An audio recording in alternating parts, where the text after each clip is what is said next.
campaigned for him, and he got elected, and he made me the chief negotiator of START now, which replaced SALT II. START was strategic arms reduction target. Instead of limiting, we were going to reduce the number of weapons. In Reagan's second term, because towards the end of the first term, somebody in the press asked President Reagan why we're not making progress in arms control. And he said, well, all these presidents of Soviet Union keep dying on me.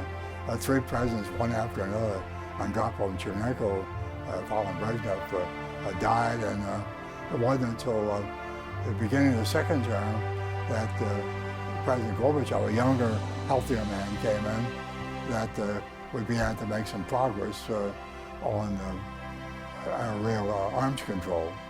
A summit at Reykjavik, we almost gave up the store when President Reagan, in a moment of weakness, in my opinion, a weakness, listening to advice other than ours, said that we should do away with all nuclear weapons. President Reagan kept bringing this up, and so did Gorbachev. So the Reykjavik went into overtime, and in overtime, President Reagan made some remark about how he was going to continue doing research on strategic defense initiative, the anti-ballistic missiles. Gorbachev got annoyed, snapped his book shut, and left. And everybody was downcast that the meeting broke up except me. But I was so glad that President Reagan didn't make a mistake and didn't give up the store at that critical instant.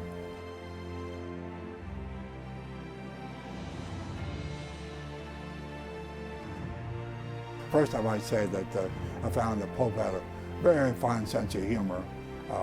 I was walking towards the Pope for the first time I met him, and I didn't see the fact that the step fell off, and I was going to step down. I stepped off and stumbled and went down. I almost hit the floor when a tall cleric in a red cap caught me and saved me from hurting myself. Pope came up and said, "Oh, so glad you're not hurt."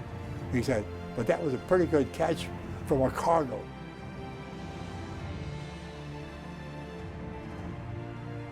In 1992, after I finally left the service of the presidents, I worked for Bush as well as Reagan.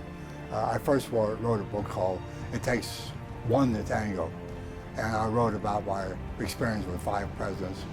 That became successful. I decided that I ought to broaden that to talk more about the first boss I had in the Army, who was a highly innovative officer, and my own experiences. So I put together a book which just came out called Smokey Joe and the General. My first boss was nicknamed Smokey Joe. He threw these fast curveballs at people, and he pushed me along in the Army very rapidly, and actually he developed talents I didn't know I had and pushed me very rapidly, so that I was able to get promoted considerably ahead of my other contemporaries. It tells the story of my work under the 5 presidents, then later my roaming around the world, briefing various leaders in Korea, President of Korea, Japan, China, and Australia on arms control.